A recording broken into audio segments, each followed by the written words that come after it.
비밀 중에 큰 비밀이라는 주제의 말씀을 가지고 하나님 말씀 상고해 보도록 하겠습니다.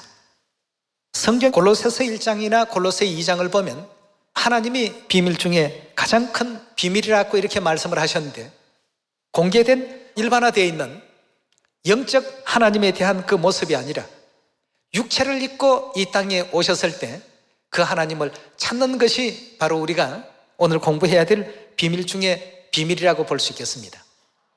많은 사람들은 하나님 존재하게 되면 창세기 1장의 말씀과 같이 말씀으로 천지와 만물을 창조하신 권능을 가지신 하나님, 금방 그렇게 생각합니다. 그 다음 6월절 권능으로서 애굽에서 10가지 그 능력을 보이시며 이스라엘 백성들을 그 질고와 죄악의 땅에서 건져내시고 홍해를 가르시고 이스라엘 백성들로 건너게 하신 하나님, 그런 권능을 가지신 하나님이라고 이렇게 쉽게 생각을 합니다.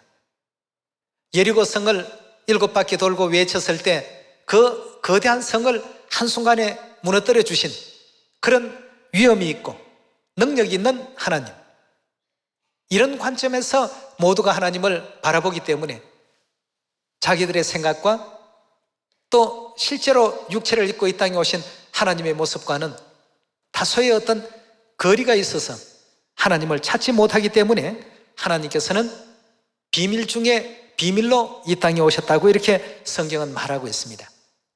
요한복음 1장 1절의 가르침을 함께 보시겠습니다.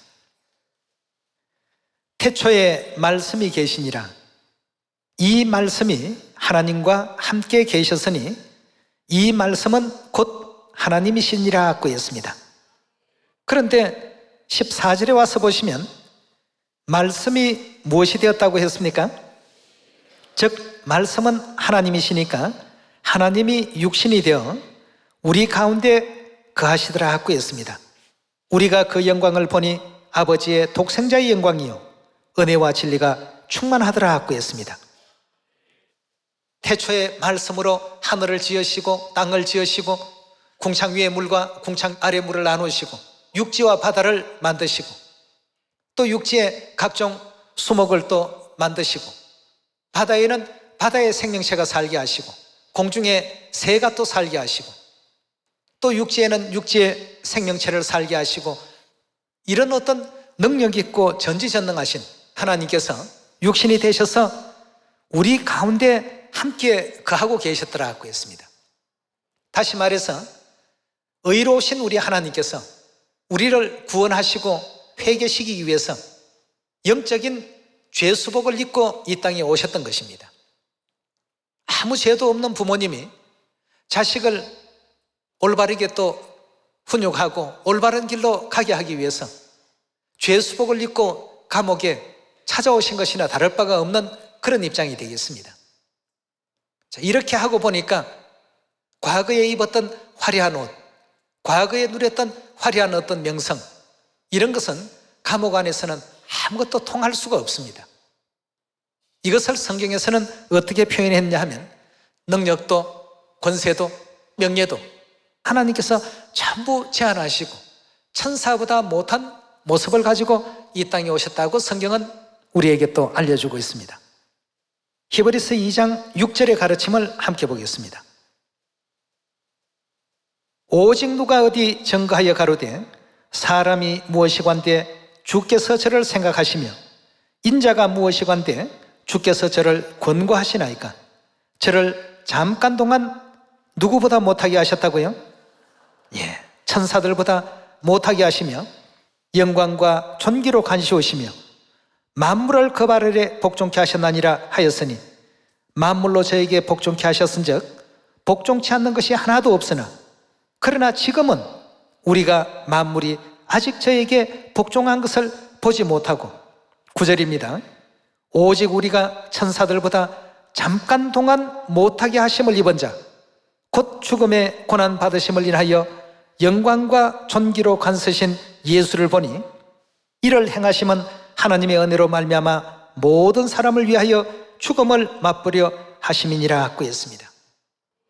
자, 우리가 겪고 있는 모든 어떤 고난의 어떤 그 삶, 죽음이라는 이와 같은 것이 얼마나 고통스럽고 처절한 것인가를 몸소 다 체험하셨기에 우리를 죽음이 없는, 죽지 아니하는 그 세계로 인도해 가시고자 친히 육체를 쓰시고 이 땅에 나타나셨는데, 그 기간 동안만큼은 어떤 모습이냐 하면 천사보다 못하다고 했습니다.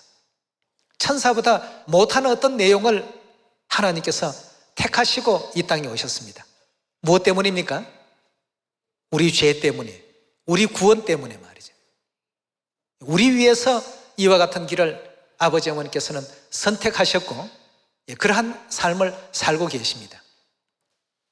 하나님은 자동차도 타지 않고 비행기도 필요 없고 미국에서 한국까지 한 번에 그냥 제트기처럼 휙휙 날아다니실 수 있는 그런 어떤 전지전능성을 지니고 계신다.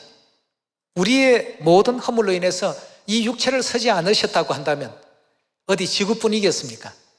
우주의 그 광활한 세계도 하나님께서는 충만하시다고 하셨는데요. 그러나 우리와 똑같은 우리 인생의 모든 고난의 삶을 하나님께서 고스란히 겪고 계십니다. 목마르시면 물을 찾으시고, 시장하시면 음식물을 또 찾으시고, 더우면 더위를 피하고 싶어 하시고, 우리 인생이 육체를 쓰고 겪는 모든 일들을 하나님께서 그대로 다 겪어보셨고, 우리 인생이 겪을 그 죽음까지도 친히 겪어보시고 경험하신 그런 내용을 성경은 또 기록 가운데 또 남기고 있습니다. 육체를 입고 천사들보다 못한 모습으로 이 땅에 오셨을 때 그 하나님을 어떻게 영접하고 찾아낼 수 있을까? 여러분, 보는 것이 믿는 것이다 하는 그 서양 속담도 있습니다만 보여지는 모든 것이 전부라고 이렇게 생각해서는 안 됩니다. 과학자들의 그 얘기를 들어보면 지금 우리 눈에 보이지 않는 수많은 미생물들, 일입자의 세계들, 이 소립자의 세계는 우리 사람의 눈을 가지고 도저히 간파할 수 없다고 합니다. 그래서 어떤 도구를 씁니까? 현미경을 쓰죠. 또 아주 멀리 있는 그 별 세계들, 이 망원경 없이는 그 천체가 어떻게 생겼는지, 금성이 어떻게 생겼고 화성이 어떻게 생겼는지, 아니면 몇백억 광년 떨어진 아주 머나먼 그러한 별자리들을 현재 허블 망원경을 통해서 과거보다도 더 정밀한 그 별 세계를 지금 관찰하고 있다고 하는데, 그것도 하나님의 어떤 세계에서 보면 요만큼 동그라미 친 요 원안에서 이제 지금 우리가 놀고 있습니다. 그런 광활한 그 우주 세계에 계시는 하나님을 천사보다도 못한 모습을 가지시고 이 땅에 오시게 한 그 원인 제공자가 바로 우리 자녀들입니다. 우리의 죄 때문에 우리의 구원을 위해서 아버지 어머니께서는 그런 길을 선택하시고 천사보다 못한 모습을 가지시고 이 땅에 오셨다는 것 꼭 명심하셔야 되겠고요. 그럼 그렇게 오셨을 때 하나님을 어떻게 영접할까? 하나님이시면 악한 일을 하면 그 자리에서 바로 심판하시고 응징해버리시고 징계하시고 처벌해버리시고 금방 이렇게 될 것 같았지만 예수님 2000년 전 육체를 입고 이 땅에 오신 하나님이시면서 조롱하고 비웃고 또 채찍질하고 십자가에 못 박았던 그들에 대해서 어떤 태도를 보이셨습니까? 내가 그렇게 다 해버리게 된다면 이런 일이 있을 것이라는 성경과 선지자들의 예언이 어찌 되겠느냐 말이에요. 예언이 전부 거짓말이 되어버리고 선지자들이 전부 거짓말한 결과밖에 되지 않지 않느냐 말이에요. 천사보다 못한 모습을 가지시고 이 땅에 등장하고 보니까 예수님을 참 하나님이라고 영접한 사람들이 몇이나 되었습니까? 많았습니까? 전부가 그 앞에서 조롱하기 일쑤였고 회방하기 일쑤였고 또 배척하기 일쑤였습니다. 그러나 그런 삶 속에서도 꾸준히 한 영혼 한 영혼에게 말씀으로 교훈하시고 또 깨우쳐 가셨던 그런 하나님의 은혜의 역사를 우리가 생각하면 오늘날 이 시대도 마찬가지가 되겠습니다. 그래서 우리 사람의 눈은 말이죠, 눈에 보이는 것이 전부라고 볼 수는 없습니다. 우리 눈에는 바람도 보이지 않죠. 공기도 보이지 않습니다. 이런 눈을 가지고 어떻게 아버지 하나님, 어머니 하나님을 찾을 수가 있겠습니까? 우리 귀는 또 어떻습니까? 가청 주파수라는 것이 있습니다. 사람의 귀에 들어오는 주파수가 있고 그 주파수를 뛰어넘는 주파수들이 있습니다. 또 우리가 들을 수 없는 아주 낮은 어떤 주파수도 있습니다. 소리는 존재하는데도 불구하고 우리는 캐치를 못합니다. 이러면서 우리는 모든 것을 다 들을 줄 안다. 자부해서는 안 됩니다. 본다고 다 보여지는 것이 아니고 듣는다고 다 들려지는 것이 아닙니다. 예전에도 여러분들에게 말씀을 드렸습니다만 스리랑카에 제가 처음 갔을 때 스리랑카에 농사를 많이 짓다가 보니까 개구리가 굉장히 그 논에 많았어요. 비도 한꺼번에 이제 엄청 왔다가 금방 또 날이 쨍쨍 개었다가 이 날씨 변화가 굉장히 변화무쌍이었습니다. 그러니까 그 연못에 개구리들이 개골개골하고 울었습니다. 그래서 제가 안내하는 현지인 식구에게 한번 물어봤습니다. 저 소리가 어떻게 들리느냐? 한국에서는 저 개구리 울음소리를 개골개골이라고 한다 하니까 아주 배를 잡고 깔깔 웃는 겁니다. 저게 어떻게 개골개골입니까? 또롱또롱입니다. 또롱또롱. 그리고 제 귀에는 분명히 개골개골 스리랑카 개구리가 스리랑카어로는 절대 울지 않았을 거라고 저는 생각이 되거든요. 그 제가 잘못 들은지는 모르겠습니다만 분명히 스리랑카어는 아니었습니다. 그래서 제가 한번 생각을 바꾸었습니다. 그래, 한번 또롱또롱이라고 들어보자 하고 계속 우는 것을 들었는데 그렇게는 들리지 않았습니다. 그래서 졸지에 저는 개구리 울음소리 표현을 이상하게 하는 사람이 되고 말았습니다. 우리 귀가 그렇습니다. 같은 어떤 소리라도 정확하게 인지를 하지 못합니다. 그 선조 때로부터 개구리 울음소리는 이런 것이야 하고 교육받은 학습된 그 내용을 가지고 그 소리와 접목시켜서 듣게 되어 있습니다. 자, 이러다 보니까 우리 눈도 믿을 것이 못 되고 귀도 믿을 것이 못 됩니다. 그러면 이 땅에 육체를 입고 오신 비밀 중에 비밀로 오신 아버지 하나님, 어머니 하나님을 어떻게 우리가 만나고 영접할 수 있을까? 어떻게 해야 되겠습니까?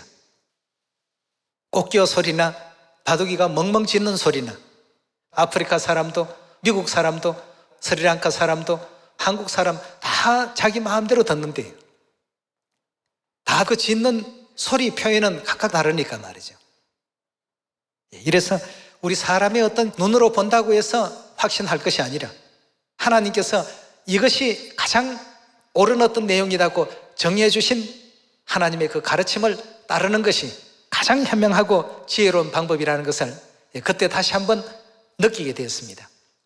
절대 우리 개인의 어떤 사견을 가지고 성경을 볼 것이 아니라 하나님께서 어떻게 가르치셨는지, 어떻게 말씀하고 있는지 이것을 우리가 살펴봐야 될 줄 믿습니다. 요한복음 1장 10절의 말씀 보도록 합시다. 세상에 계셨는데 아무도 하나님이 세상에 육체를 입고 계신 줄 몰랐습니다.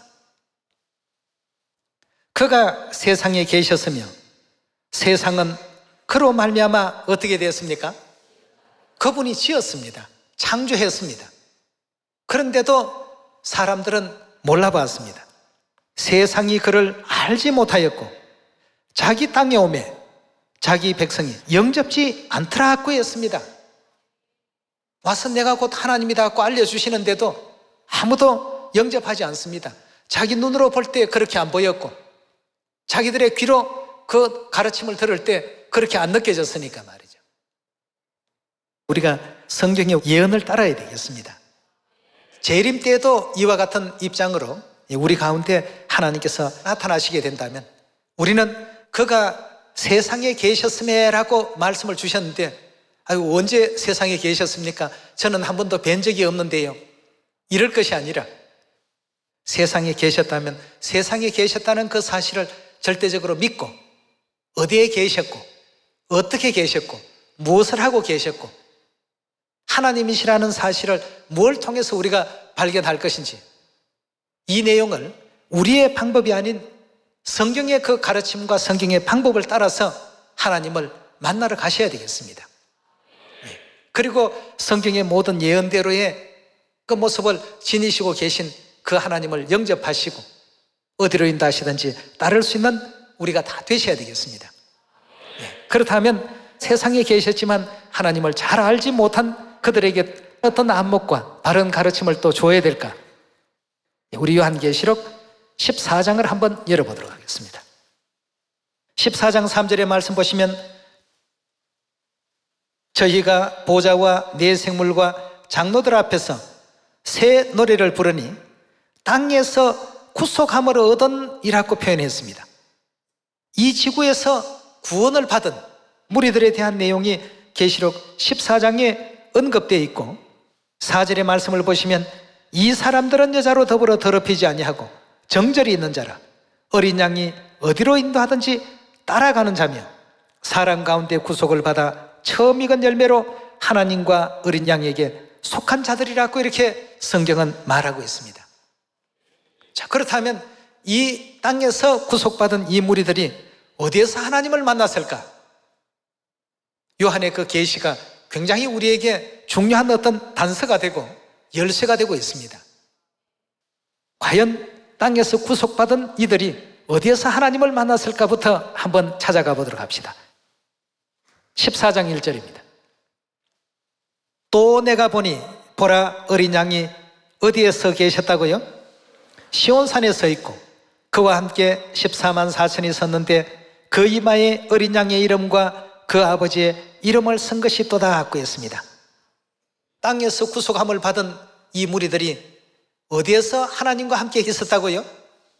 시온에서 있었다고 했습니다. 그럼 우리는 하나님을 찾고 만나기 위해서 어디로 가야 됩니까? 시온으로 일단 가셔야 되겠습니다. 그럼 과연 사도 요한의 어떤 계시에서만 하나님이 시온에 계신다라고 하셨는지 시편을 통해서 한 번 더 찾아보도록 합시다. 시편 132편 13절의 말씀 살펴보겠습니다. 여호와께서 즉 하나님께서 어디를 택하셨습니까? 시온을 택하시고 자기의 거처를 삼고자 이르시기를 이는 나의 영원히 쉴 곳이라. 시온은 하나님께서 영원히 머무실 곳이다 갖고 있습니다. 내가 여기 거할 것은 이를 원하였음이로다. 내가 이 성의 식료품에 풍족히 복을 주고 양식으로 빈민을 만족케 하리로다. 내가 그 제사장들에게 구원으로 입히리니. 어디에 있는 제사장들이 구원을 받습니까? 시온에 있는 제사장들에게 하나님께서 구원을 입히시겠다 갖고 했습니다. 그렇다면 결국 우리는 하나님을 만나기 위해서 하나님이 거하신 어디에 있어야 됩니까? 시온에 있어야 되죠. 그럼 오늘날 전 세계 많은 해변가에 모래알 같은 교회들이 있습니다만 과연 그들은 시온 안에 지금 있습니까? 그들에게는 시온이라는 것이 결코 존재할 수가 없습니다. 왜냐하면 시온은 절기 지키는 곳을 일컫는 말씀 아니겠습니까? 예. 그 하나님의 그 절기인 유월절도, 안식일도, 또 무교절도, 초실절도 그들의 어떤 교리 속에나 그들의 가르침 속에 그런 것이 등장하지 않습니다. 그렇다면 이 시온에서 하나님께서 어떤 역사를 이루어 가시는지 시편 133편 1절의 말씀 보시면 형제가 연합하여 동거함이 어찌 그리 선하고 아름다운고 머리에 있는 보배로운 기름이 수염 곧 아론의 수염에 흘러서 그 옷깃까지 내린 같고 헐몬의 이슬이 시온의 산들에 내린 같도다. 거기서 즉 시온에서 여호와께서 복을 명하셨나니 곧 무슨 복을 주셨습니까? 영생이라는 축복을 하나님께서 어디에서 나리셨다고요? 그럼 시온이 아닌 곳에 있는 사람들에게는 영생의 은혜와 영생의 혜택이 주어질 수 있겠습니까? 없습니다. 그러니까 이 땅에서 구속함을 받은 자들이 어린 양과 즉 재림 그리스도와 더불어서 시온에 다 서 있더라고 이렇게 성경은 우리에게 알려주셨던 것입니다. 우리의 어떤 눈과 우리의 귀와 우리의 감각, 오감을 전부 떨쳐버리고 하나님께서 일러주신 성경의 가르침만 인도를 받아서 와보니까 틀림없이 구원받을 백성들은, 즉 하나님을 영접할 사람들은 어디에 전부 와 있어야 된다고요? 시온에 와 있어야 됩니다. 이 시편 133편에 보니까 영생의 축복을 주셨다고 하셨는데 무엇을 가지고 영생의 축복을 허락했습니까? 요한복음 6장 53절에 가서 하나님께서 영생 주시는 방법을, 어떤 언약을 가지고 우리에게 영생을 주셨는지를 확인만 한번 해보도록 합시다. 예수께서 이르시되 내가 진실로 진실로 너희에게 이르노니 인자의 살을 먹지 아니하고 인자의 피를 마시지 아니하면 너희 속에 생명이 없느니라. 내 살을, 즉 예수님의 살을 먹고 내 피를 마시는 자는, 예수님의 피를 마시는 자는 뭘 갖는다고요? 이 영생을 어디에서 베푸신다고 했습니까? 시온에서. 시온에서 어떻게 예수님의 살을 먹고 예수님의 피를 마시게끔 예수님께서 가르치셨습니까? 유월절을 지킴으로써 이 모든 역사를 이룰 수 있도록 가르침을 주지 않았습니까? 우리 한번 확인만 해봅시다. 마태복음 26장 17절입니다. 무교절의 첫날에 제자들이 예수께 나와 가로되 유월절 잡수실 것을 우리가 어디서 예배하기를 원하시나이까? 18절입니다. 가라사대 성한 아무에게 가서 이르되 선생님 말씀이 내 때가 가까웠으니 내 제자들과 함께 유월절을 내 집에서 지키겠다 하시더라 하라 하신대 제자들이 예수의 시키신 대로 하여 유월절을 예배하였더라고 했습니다. 자, 유월절 잡수시면서 유월절의 떡과 포도주에 어떤 의미를 언약하셨는지 26절로 건너가 보겠습니다. 저희가 먹을 때에 예수께서 떡을 가지사 축복하시고 떼어 제자들을 주시며 가르사대 받아 먹으라 이것이 내 몸이라 하시고, 요한복음 6장에는 어떤 사람에게 영생을 주겠다고 했습니까? 인자의 살을 먹고 인자의 피를 마시는 자는 영생을 가질 거라고 되어 있지 않습니까? 근데 그 예수님의 살을 무엇에다 표상해 놓으셨냐 하면 유월절 떡에다 이것은 내 몸이다, 즉 내 살이라고 이렇게 일깨워 주셨습니다. 27절의 말씀 보시면 또 잔을 가지사 사례하시고 유월절에 포도주가 담긴 잔을 가지사 사례하시고 저희에게 주시며 가르사대 너희가 다 이것을 마시라. 이것은 죄의 사함을 얻게 하려고 많은 사람을 위하여 흘리는 바 나의 피 곧 언약의 피니라고 했습니다. 절기 지키는 시온에서 하나님께서 영생의 복을 주신다고 하셨는데 시온에서 영생할 수 있는 예수님의 살과 예수님의 피를 표상하는 유월절 떡과 포도주를 우리에게 주신 분이 누구십니까? 바로 아버지 안상홍님께서 1600년 동안 감춰져 있던 유월절 새언약 진리를 다 증거해 주시고 드러내시고 우리 자녀들에게 허락하지 않았습니까? 결국 시온에서 영생의 복을 명하시는 그분은 하나님이십니다. 그렇지 않습니까? 그리스도 하늘아버지 안상홍님, 새예루살렘 하늘어머니께서 유월절의 떡과 유월절의 포도주로 우리 자녀들에게 영생의 길을 허락하시고 열어주지 않았습니까? 그런데 수많은 성경학자들이 이 지상에 태어났다가 죽고 또 태어났다가 죽고 성경을 연구하는 학자들이 그렇게 살피고 노력해도 왜 유월절을 찾아내지 못했을까요? 유월절은 오직 누구만이 가지고 올 수 있는 진리이기 때문일까요? 하나님께서, 하나님만이 가지고 오시는 진리라는 것을 더 찾아보도록 하겠습니다. 이사야서 25장. 하나님께서 이렇게 비밀로 이렇게 오신다 하더라도 하나님을 알아보는, 영접하는 백성들은 있게 되어 있습니다. 그래서 아버지 어머니의 그 뜻을 또 찾고 깨달아서 이 복음을 사마리아 땅끝까지 전파할 때에 작은 자가 천이 되고 약한 자가 강국을 이루고 시작은 미약했지만 나중은 심히 창대해지는 이런 어떤 영광 가운데로 우리 자녀들을 나아가게 하겠다고 약속을 주셨습니다.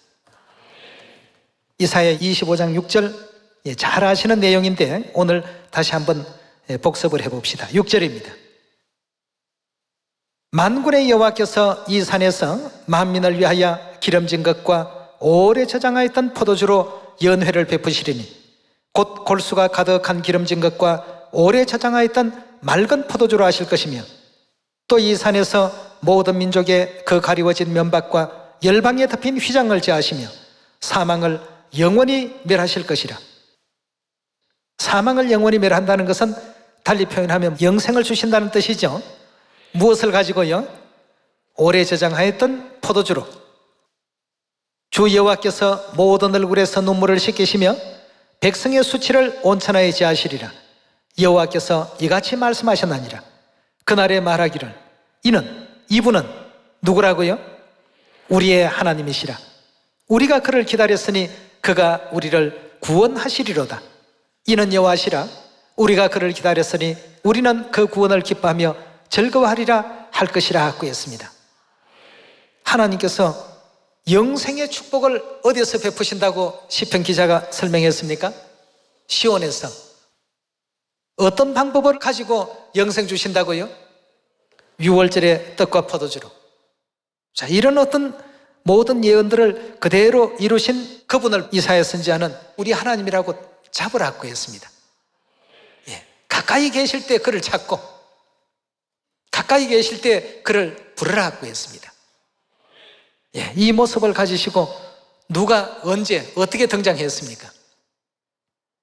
이 시온에 그리스도 아버지 안상우님께서 잃어버린 6월절 새 언약 진리를 되찾아 주시고 우리 자녀들에게 오래 저장됐던 그 포도주를 가지고 영생 주시는 그분을 보니까 비록 육체를 입고 이 땅에 오셨지만 그분이 누구시라고요? 우리의 하나님이십니다. 우리가 그를 기다렸고 그가 우리를 구원하실 것이라고 했습니다.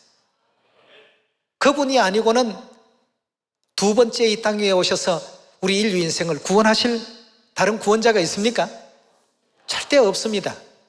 없기 때문에 우리는 하나님에 대해서 올바르게 분명히 알고 이 하나님의 가르침을 은혜롭게 또 받아서 어디로 인도하시든지 그 가르침대로 준행할 수 있는 하나님의 자녀, 또 여인의 남은 자손이 다 되어야 되겠습니다.